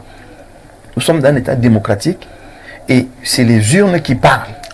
Ce qu'on demande aux citoyens, c'est de s'inscrire et d'aller voter. Aucune casse, aucun désordre n'a jamais construit un pays. Il y a des hommes qui se sont présentés, on a vu les dernières élections, on a eu des hommes politiques qui sont présentés, Kanto, Cabral, aussi, et ainsi de, Matomba, et ainsi de suite, Olivier Billet, les gens qui ont montré qu'ils veulent construire le pays, c'est vers eux qu'il faut que les populations se tournent, pas vers ce monsieur qui vient annoncer le chaos, mais il ne propose rien, il n'annonce rien du tout. Il y a même beaucoup de méchanceté de dire qu'il n'y a rien au Cameroun, rien ne se passe, rien ne se fait. Nous sommes une société civile qui marche dans la vérité. Quand ce n'est pas bien, on dit que ce n'est pas bien, et quand c'est bien, il faut reconnaître que c'est bien. Le Cameroun n'est pas un État failli, le Cameroun n'est pas dans le désordre, les institutions marchent, et là, le signal qu'il lance, l'armée ne le suivra pas, les populations ne le suivront pas, aucun parti politique ne va le suivre. Il est seul dans son jeu. Mais je continue de dire que puisqu'il s'appuie à l'extérieur, les gens de l'extérieur ont besoin des gens à l'intérieur qui vont ouvrir des portes. Ils trouveront toutes les portes fermées. Merci, docteur. Évidemment, il sera net autrement. La question est évoquée et les réactions fusent de partout. Il faut les relayer. Vous nous prenez une heure sur ce. On n'est même pas venu pour parler de lui. C'est le sujet que vous m'avez envoyé. Ça fait 1 heure sur 1 heure et demie d'émission. On revient dessus. On revient sur le programme initial. Le temps de faire parler 1 ou 2 Camerounais et 2 ou 3 Gabonais. Parce que c'est Ouro Africa. C'est leur émission aussi, monsieur le maire. Bonsoir Stéphane. Les querelles des amis d'hier ne m'intéressent pas, sauf que le maire trouve que Titus Edouard est parti du quartier pour la présidence. Il était déjà à l'époque l'un des rares professeurs de médecine. Maintenant, Edouard Titus a étudié, il change de nationalité. Ses parents paysans ne pouvaient pas lui payer les études. Merci pour la contribution. Maintenant, bonsoir monsieur, merci pour le débat. Mon problème, quand vous parlez du Cameroun, votre président est sain, mais pour les autres, les Camerounais appellent à la guerre, pratiquement, et au coup d'État. C'est dommage. C'est pas le cas sur ce plateau. Nous n'avons jamais voulu à ce que il y ait de la guerre, même chez vous, en Côte d'Ivoire, puisque c'est de ce pays que vous nous appelez. Bonsoir, monsieur le présentateur. J'aimerais que vos panélistes évitent de faire le procès du professeur Titus Edouard. Est-ce que vous pouvez nous dire pourquoi il a fait 17 ans de prison? Ça a été dit sur ce plateau par monsieur le maire Anvouna. Quelle a été la décision de justice? Pourquoi l'on prononce sa libération? Le professeur s'est présenté à sa candidature à l'élection présidentielle ou pour conduire une transition. Je ne vois pas la différence entre sa transition et celle du professeur Olivier Billet. Merci pour votre contribution. Bonsoir tout le panel, sans prétention aucune, mais je crois que la sortie du docteur n'est pas, du professeur, n'est pas le coup du hasard. S'il dit avoir été approché, je peux vous rassurer que c'est le cas. Les Camerounais ont soif de changement, d'amélioration de conditions de vie, tout peut arriver. Merci à vous, cher monsieur Augustin. L'interview du professeur Titus Edouard et RFI doit être bien analysée par la DGRE. Il y a un sous-entendu, il est un maillon de la France-Afrique. J'ai compris par cette interview que c'est pas un stratège. Il a déclaré la guerre contre les institutions. Merci à vous, docteur Ongene, pour la contribution. Bonsoir à tous les aînés sur votre plateau. Le pays restera debout. Même par diversion, ils ne peuvent rien. Ça ose croire. Merci à vous pour la contribution. Bonsoir. Il faut vraiment prendre et analyser en profondeur cette interview. Je crois même qu'il serait judicieux que les conseillers politiques du président s'y penchent résolument. Merci à vous, cher Emmanuel, pour la contribution. Rapidement, on en prend 2 ou 3 dernières. Bonsoir, monsieur Stéphane Barga. Je vous écoute religieusement tous les lundis. Titus Edouard, président de transition. Que vos panélistes qui soutiennent monsieur Biya sachent que le prochain président viendra probablement du camp des frustrés de la mangeoire, anciens ministres libres ou bien ceux qui sont en prison. Voilà ce que la longévité au pouvoir nous imposera. Bienvenue au prochain régime, le 3e sous fond de vengeance. Merci pour la contribution. Alors, vous n'allez pas appeler, sinon on s'arrête tout de suite avec les messages. Bonsoir le panel. Cette déclaration de M. Titus Edouard n'est pas à prendre à la je m'en fous. Il reste un au cadre du RDPC et ses alliés sont certainement existants au sein du parti. Voilà. Bonsoir Stéphane Barga et à ton panel. Pourquoi vous diabolisez tous ce Titus Edouard? C'est pas le cas sur le plateau. Pourquoi ne voyez-vous pas que monsieur le président de la République pourquoi ne voyez-vous pas que le régime actuel, de par la malgouvernance, donne raison à Titus Edouard? Pourquoi ne voyez-vous pas l'âge du président? Pourquoi ne voyez-vous pas que tout stagne actuellement? Nous sommes en agonie. Pour moi, le régime en place est dangereux, car rien n'empêche au pouvoir de Yaoundé de nous éviter ces chaos que les ennemis du Cameroun veulent s'aimer. Monsieur le maire exagère. Merci pour les contributions. On ne peut que s'arrêter là. Voilà, le monsieur insiste. Bonsoir le panel. Titus Edouard est un... Bonsoir monsieur le présentateur. Dites à monsieur Awana de laisser le nom du professeur Kamto tranquille dans ses analyses. Vous avez organisé... Alors, on ne va pas aller dans ce sens, on ne parle pas du professeur Kamto sur ce plateau. On sort de la question qui concernait le professeur Titus Edouard pour nous plonger dans ce qui peut s'apparenter déjà à des transactions, à des transitions, non? Pas de transition, mais surtout justement des choses qui peuvent être aujourd'hui, monsieur le maire, comme justement le temps de la préparation de la présidentielle. Est-ce qu'on est dans ce temps-là lorsque l'on voit justement des réunions comme celle d'hier où on a vu un parterre d'élite être présente pour observer et déguster un documentaire sur la vie et le parcours politique du président Paul Biya? Est-ce que c'est le temps des manœuvres désormais? C'est tout à fait normal. Il y a une date connue longtemps à l'avance de la prochaine élection présidentielle, octobre 2025. Donc c'est tout à fait normal que les partis politiques se préparent, que les candidats se préparent. Et effectivement, comme le professeur dont on vient de parler, chacun réfléchit, est-ce qu'il peut être candidat ou pas? Lorsque on ne peut pas être candidat directement investi par son parti, on cherche une solution. Vous savez, la pratique de la portabilité des candidatures au niveau des partis politiques est très courante avec des déboires qu'on connaît pour le PCR. Cela semble vous amuser particulièrement. Ça ne m'amuse pas, mais ce sont des stratégies, lisibles. Bon, vous avez, lorsque vous, soit la bêtise commise par le MRC en 2020 de ne pas présenter de candidature aux municipales législatives, qui fait aujourd'hui que le président ne peut pas être investi par son propre parti. Il faut trouver une solution pratique. Donc la solution pratique, c'est d'être investi par un autre parti, pour ne pas dire cela directement, il faut créer la coalition et dire que l'alliance est portée par tel parti et le candidat de l'alliance est tel. Bon, et là, on sauve. Mais sinon, on va dire, il sera directement candidat d'un autre parti avec les militants du MRC. Comme l'honorable Cabral Libya était candidat d'Univers, du parti Univers en 2018. Après, ça s'est mal passé. Il est passé à un deuxième parti pour avoir des candidatures aux municipales législatives. En ce moment, ça se passe encore mal. Il doit trouver une solution. Lui aussi a intérêt à trouver une alliance pour maquiller. Mais vous faites une candidature de l'opposition. Vous ne parlez pas de vous. Non, vous ne parlez pas de vous. Nous sommes...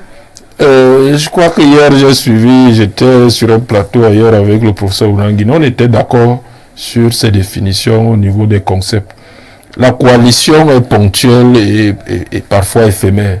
L'alliance, c'est la durée dans le temps de la coalition avec des intérêts réciproques qui sont remplis de part et d'autre.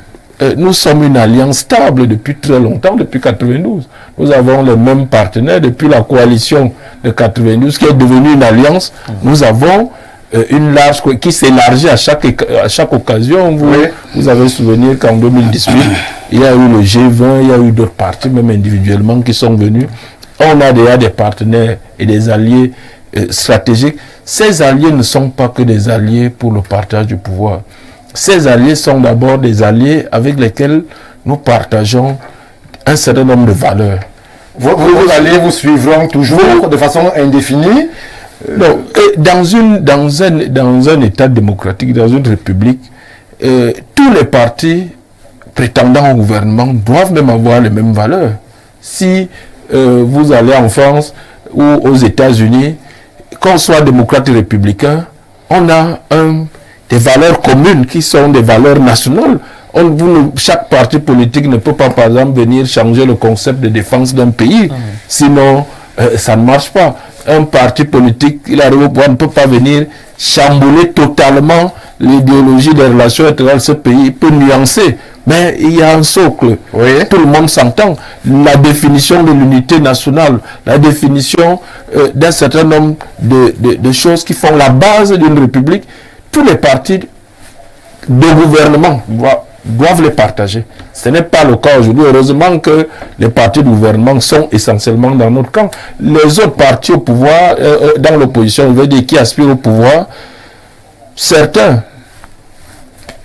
par certains signaux, déclarations, semblent converger, nous partageons, mais ne sont pas dans la coalition. Mais d'autres qui aspirent à ce pouvoir-là, par moment, ont des positions qui interrogent. Merci. Donc, nous avons une alliance, comme vous vouliez qu'on parle de nous. Nous avons une alliance.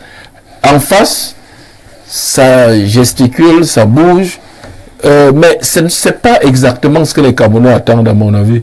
Les Camerounais attendent un projet politique, économique alternatif, un programme commun.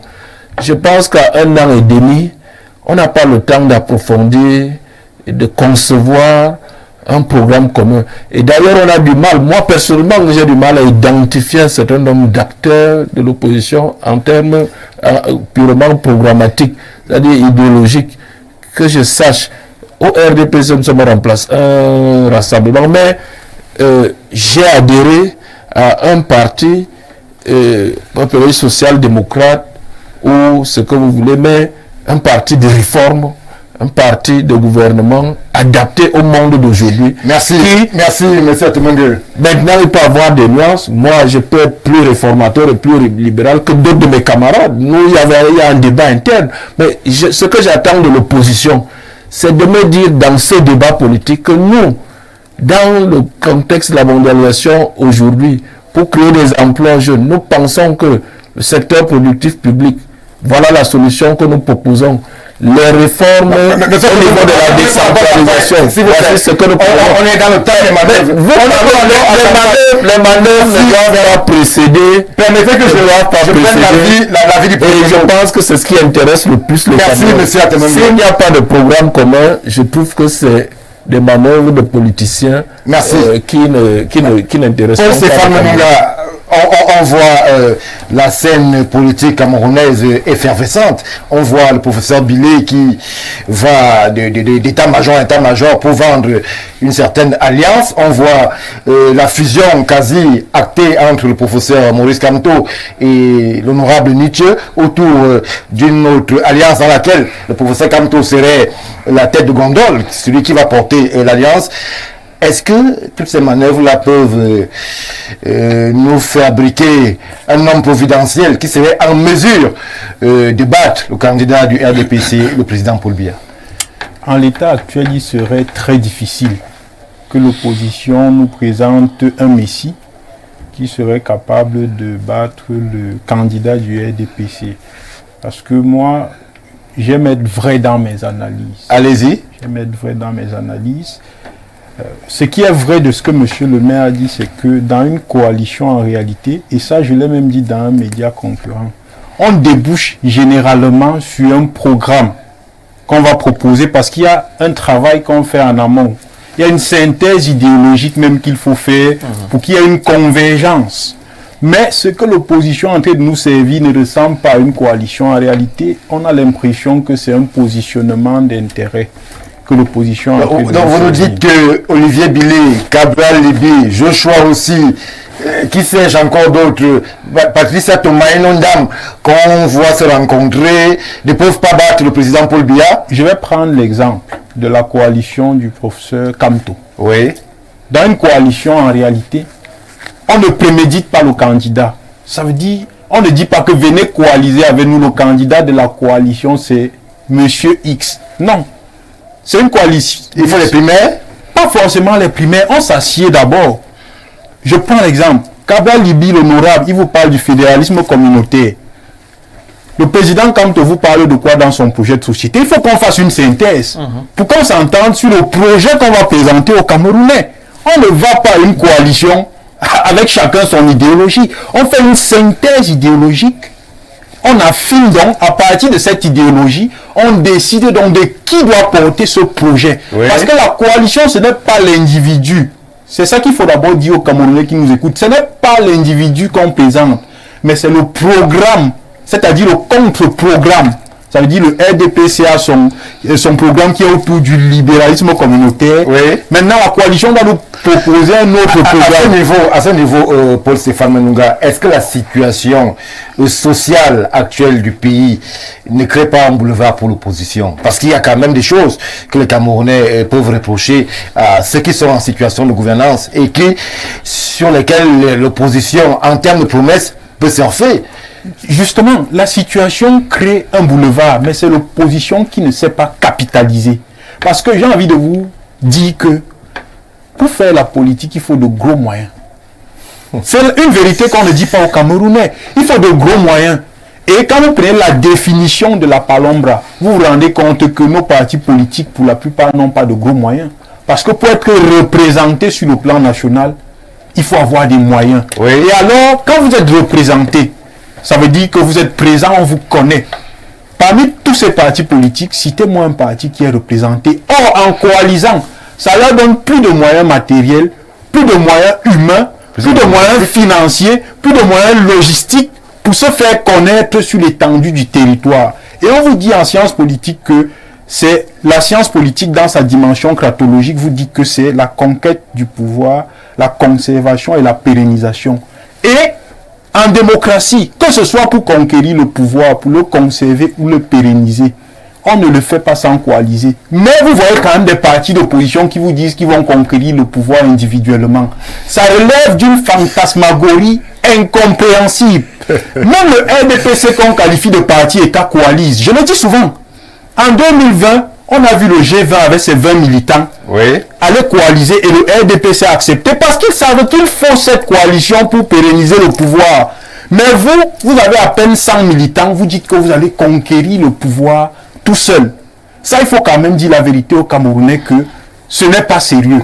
Maintenant, quand on revient dans ce qui se passe dans le parti qui est au pouvoir, j'ai envie de dire que le maire semble confiant quant la prochaine victoire de son parti? Non, ce sont les partis d'opposition qui les rendent confiants. C'est toi qui le dis.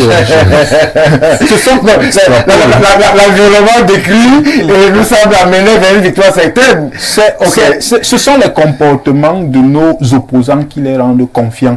Je vous assure que s'ils avaient en face d'eux une coalition bien structurée, ils paniqueraient. Parce que quand vous analysez même les résultats de 2018, vous vous rendez compte qu'en fait, si l'opposition avait été bien structurée, ça aurait été une compétition très rude. Parce que si on part sur l'hypothèse selon laquelle le président a eu 70% et que l'opposition a eu 30%, on se rend compte que s'ils avaient mutualisé les efforts, peut-être ils auraient eu 40% ou 45%, que le combat aurait été équilibré. Ça veut dire en réalité que si l'opposition se met ensemble aujourd'hui, l'opposition sera capable de capitaliser par exemple sur les 3 millions d'électeurs qui ne partent pas souvent voter. Parce que c'est vers ça qu'il faut aller. Parce que le débat aujourd'hui, et on nous mène dans les débats inutiles. Le problème aujourd'hui, ce n'est pas forcément la réforme du code électoral pour gagner une élection. C'est être capable d'être représenté dans tous les bureaux de vote, parce que la nature a horreur du vide. Merci. C'est être capable de faire la campagne partout, parce que je prends souvent l'exemple. Mon village, le village de mon père, c'est Nkomtou-2. Le village de ma mère, c'est Nanga Iboko. Mais pendant une élection, il n'y a personne de l'opposition en Nkomtou. Il n'y a personne de l'opposition en Nanga Iboko. Mais vous voulez quand même gagner une élection. On ne vote pas les gens qu'on ne connaît pas. Peut-être parce que vous êtes du pays organisateur. Non, moi je cite juste les exemples pour leur dire qu'il faudrait qu'ils travaillent. Moi je ne suis pas du pays organisateur. Vous savez combien de fois je suis critique envers la Haute-Sanaga. Vous savez combien de fois je suis critique même avec la Leki et nos élites. Parce qu'ils ne travaillent véritablement pas. Merci. Mais vous vous rendez compte qu'en réalité, l'opposition refuse en réalité de se saisir des failles que le pouvoir nous offre. Parce que la situation sociale actuelle fait simplement que si l'opposition est très bien structurée, je vous assure que avec ce code électoral, ils vont gagner une élection en 2025. Surtout que la longévité du candidat ou du probable candidat du RDPC ne joue pas trop en sa faveur parce que sa longévité commence aussi à déranger beaucoup de Camerounais. Merci. Alors, Jean-Moïse Mbok, on a une cartographie politique avec des interrogations. Moi, en tant qu'analyste des faits politiques, je voyais un parti assez sûr de sa forme. Le représentant de ce parti sur ce plateau nous dit qu'il faut mettre des guillemets. Il y a un acteur que beaucoup semblent souvent ignorer, mais que vous représentez sur ce plateau, c'est la société civile. Alors, vers qui penche la société civile au Cameroun? Elle est totalement neutre, elle n'est pas inféodée, elle n'est pas partisane, ou alors comment est-ce qu'elle oriente tout ce qui se tourne vers elle, tant parfois les politiciens déçoivent? Il y a plusieurs sociétés civiles et j'ai même envie de dire... Il y en a plusieurs. Il y en a plusieurs. Oui. Et j'ai envie de dire que la société civile a le même problème que l'opposition. C'est-à-dire qu'elle n'arrive pas à harmoniser son langage, sa communication et à définir les objectifs qu'il faut définir. Aujourd'hui, la société civile devrait être à même de dire aux populations que dans une élection, il y a essentiellement 3 partis. Il y a le parti au pouvoir, il y a l'opposition et il y a la population. Oui. Et maintenant, les votants doivent battre en brèche les idées reçues. La première idée reçue, c'est que la politique, c'est pour les autres. C'est quelque chose qu'il faut radicalement détruire dans la tête. Déconstruire, mais avec la dernière énergie, parce que en fait, la politique, soit vous la faites, soit elle vous fait. Oui. Et aujourd'hui, c'est la politique qui fait les Camerounais. C'est-à-dire que on va se plaindre des néo, on va se plaindre de X ou de Y, mais il faut quand même se souvenir qu'en 2018, c'est cette population, que vous ayez voté ou pas, c'est vous qui avez mis le chef d'État qui est là aujourd'hui. Parce que l'abstention vaut quand même un message. Oui. C'est que même si dans les élections, il y a 10 personnes qui doivent voter, une seule personne va voter, cette seule personne représente les 10 personnes.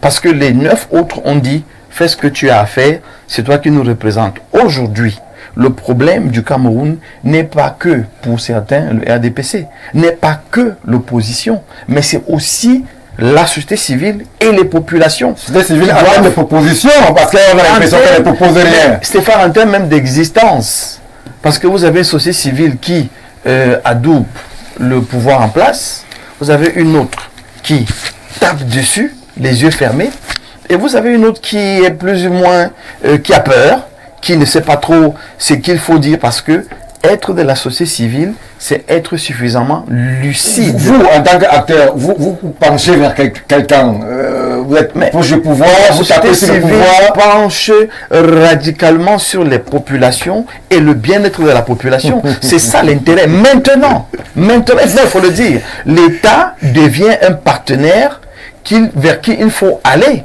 pour plaider la cause des populations. Oui. Stéphane, je vous ai dit que la société civile doit quand même être lucide. Aujourd'hui, la société civile a besoin de celui qui est au pouvoir pour dire on a besoin de l'eau. Ce n'est pas l'opposant qui va donner l'eau dans mon village. S'il veut que je m'adresse à lui demain, qu'il fasse tout pour gagner les élections.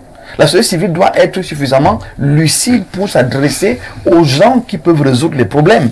Mais nous disons ici que quand le pouvoir en place se rend compte, et je rejoins Stéphane, qu'il y a en face une volonté, une équipe, une structure qui peut vous faire vaciller, elle prend au sérieux vos doléances. Mais si en face, vous avez des gens qui disent « Oh, la politique ne m'intéresse pas », vous avez des gens qui passent le temps à crier sur les plateaux, à insulter le père de la mère, de la grand-mère de l'autre, ainsi de suite, on n'apprend rien, on ne va nulle part. Aujourd'hui, il faut s'adresser, à la société civile. Le pouvoir, le parti au pouvoir, ils ont, le professeur Jacques Famine nous disait que dès que 2018 est fini là, on a déjà repris la campagne. Donc ils sont en campagne depuis. Ce n'est pas notre problème. Les partis d'opposition sont en train d'essayer de se mettre en place. On les encourage, on les félicite. Moi, je veux m'adresser aux populations. Il faut que les populations apprennent que le vote est indispensable pour une nation. C'est même vital. C'est important comme sa carte d'identité, comme son passeport pour les voyageurs et toutes les facilités qu'on peut avoir. C'est simplement quand vous allez voter que vous pouvez peser sur l'opinion et la volonté des uns et des autres. Ça, c'est les populations. De deux, rapidement, je veux inviter dans le marigot politique, comme Stéphane aime le dire, dans le marigot politique, les volontaires politiques. Il faut aujourd'hui qu'on arrête de penser que tout marche par l'argent. Je suis d'accord avec Stéphane, il faut de l'argent. Mais ailleurs, on voit aussi des volontaires politiques. Quand il y a une campagne, si vous croyez à l'idéologie des X, associez-vous à lui. Si vous n'avez pas d'argent, posez-vous comme une ressource humaine qui peut l'accompagner dans son projet. On dit que les gens ne sont pas dans les bureaux de vote. Mais quelqu'un qui gère un parti avec peu de moyens ne peut pas avoir des gens partout. Il faut donc que les Camerounais intègrent aussi qu'il faut des volontaires politiques qui adhèrent à un parti et qui l'accompagnent. Et leur contribution, ça va être leur participation physique. Merci Jean-Louis Mbok. Antoine Awana, vous qui êtes analyste et qui connaissez sur le bout des doigts cette scène politique camerounaise, précisément celle de l'opposition, vous y croyez à cette coalition-là? C'est une réalité qui peut s'exprimer ou alors c'est encore une fois une, je n'ai pas dit arnaque ou fantasme, mais vous y croyez? Professeur Maurice Kamto, il y a autour de lui Olivier Billet, Joshua aussi, Cabral Libi, Thomas Inondame et bien d'autres. Vous croyez à cette dynamique-là? Je ne crois pas ça c'est du bluff. Vous savez, cette histoire va voler en éclat. L'histoire de l'Alliance pour le changement. Quel changement ils vont apporter au Cameroun? Ce sont des parenthèses politiques, Stéphane. On ouvre et puis on referme. Regardez, je vais vous dire une chose très fondamentale. Oui. Tous vos partis politiques là, où est la culture politique? D'abord à partir des leaders de ces partis politiques. Il n'y en a pas. On les voit à l'approche d'une grande élection présidentielle. C'est là où les états-majors, dès que les élections vont finir l'année prochaine, c'est terminé, on n'en parle plus. On n'en parle plus. Même les députés que vous dites là. Quel est le député qui fait des comptes rendus parlementaires? Il y en a quand même. Mais qui? Citez-moi un seul exemple. On va pas Non, il faut dire, quel est le député qui fait des comptes rendus parlementaires? Où se trouve son cabinet pour rencontrer des populations? Comme ça se passe ailleurs. Il n'y a personne. On les voit juste à l'approche d'une élection. Maintenant, les militants n'ont pas la culture politique. Rien du tout. Même le RDPC a failli. Parce qu'à l'époque, il y avait l'école des cadres des partis. On parlait de congrès, l'école des cadres du parti. Le professeur Conchou était directeur de l'école des cadres du parti. Après, c'était le professeur Ngibok. Ils étaient là. Les Morinjara étaient des secrétaires à la communication. Mais ça a disparu. Allez demander à ma grand-mère au village ce que c'est que le MRC. Il va te dire c'est quoi. On va demander que le MRC c'est quoi. Il n'y a pas de culture politique. Comment vous allez leur former des militants qui vous seront fidèles? Rien. Et là, on a des bordels politiques. Les gens vont demander à l'amitié. L'expression n'est pas très forte. C'est ce qui caractérise. Vous savez, c'est que le meilleur monsieur, ce prisonnier d'opinion, comment il a qualifié l'opposition camerounaise, c'est la plus bête en Afrique, des oppositions. Ça, je l'ai dit. J'avais interpellé Kawana une fois. Il dit, maintenant tu bavardes parce qu'il y a eu une élection, à la fin de l'élection de 2018. Après, full stop. Et on n'en parle plus. Maintenant, ils réapparaissent quand il y aura encore une autre échéance électorale. Comment est-ce que vous allez éduquer les populations à la chose politique? Rien du tout. C'est pour ça que les Camerounais ont un désintérêt à cette histoire-là. Vous savez ce que les gens disent au quartier? Vous votez Paul Biya, il gagne. Vous ne votez pas, il gagne toujours. À quoi sert le vote? Et donc, quand un citoyen qui vit dans une cité, dans une république, s'exprime ainsi, raisonne ainsi, vraiment c'est lamentable. C'est très grave. Regardez les jeunes. Hein? Combien de jeunes, la population camerounaise est en majorité jeune. Combien de jeunes s'intéressent à la chose politique? Ils ne savent même pas ce que c'est que la politique. Et tout ce qu'ils font, c'est regarder les matchs de la Champions League, fumer la chicha, et puis aller boire les tramadol et autres pour aller coucher les petites filles. C'est pas normal. Voilà une république qu'on est en train de détruire. Lentement, doucement, mais sûrement. Nous irons où avec tout ça? Ben, nous, la république appartient à la jeunesse. C'est eux qui vont édifier ce pays. Mais quand ils ne savent même pas ce que c'est que la chose politique, ben vraiment, j'ai envie de pleurer par moment. Donc, les états-majors, ces partis politiques-là, le MRC, les ceci, cela, les alliances-là, c'est des alliances de nom. Le FCC, c'est quoi? Dites-moi un peu, le FCC, d'Albert Zondan, c'est qui? C'est quoi? On continue. Nietzsche. Mais voilà un bordel politique. Je pèse mes mots. Il va dire de je les pèse. Je fais une analyse dynamique et objective. Qu'est-ce qu'il va faire? Vous allez voir, je vous mets au défi. L'alliance pour le changement va éclater avant même l'élection présidentielle l'année prochaine. Ça va éclater. Pourquoi, Stéphane? Parce que c'est tout le monde qui va être président de la République dans cette histoire-là. Tous veulent être chef d'État. Vous croyez que Maurice Kamto peut laisser, je ne sais pas, Joshua aussi ou bien Niché devenir président de la République? Non. C'est lui, et lui seul. Cabral, il dit la même chose. Et tous ces trucs-là. Le professeur Billet, son alliance est là, pour la transition. C'est l'alliance des professeurs, hein. Il y a le professeur Kouvono dedans, professeur Billet, professeur. Après, on prend Akeri Mouna, on met dedans les juristes. Mais c'est pour faire quoi? Ils ne vont jamais s'entendre. Merci. Ils ne s'entendront jamais. Voilà. Merci. Monsieur le maire, il nous reste 1 minute. Je vous la donne, le temps du déroulé de la fin.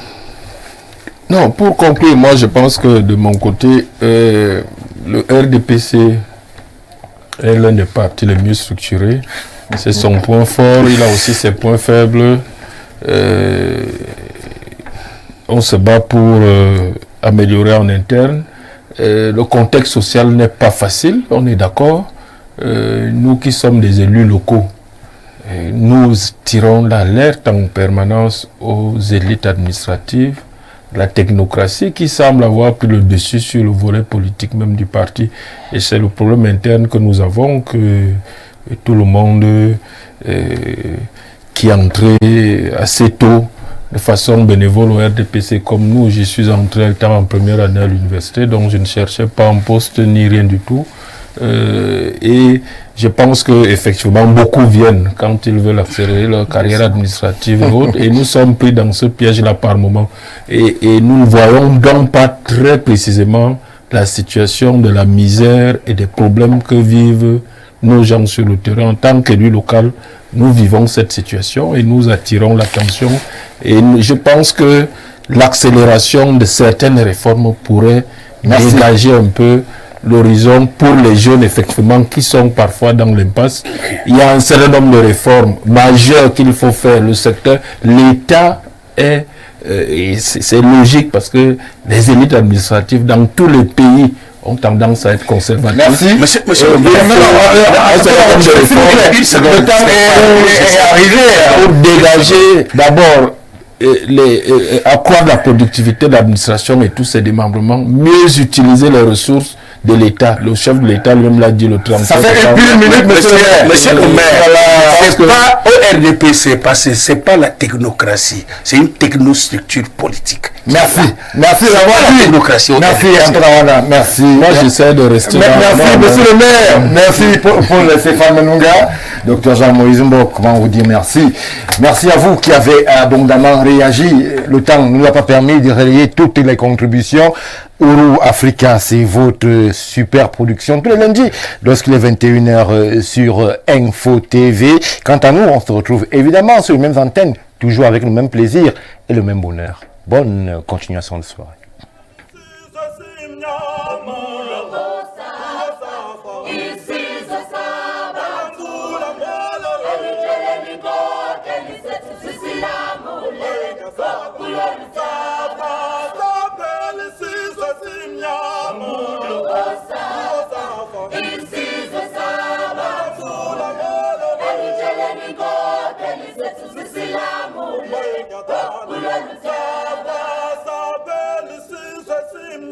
Mama.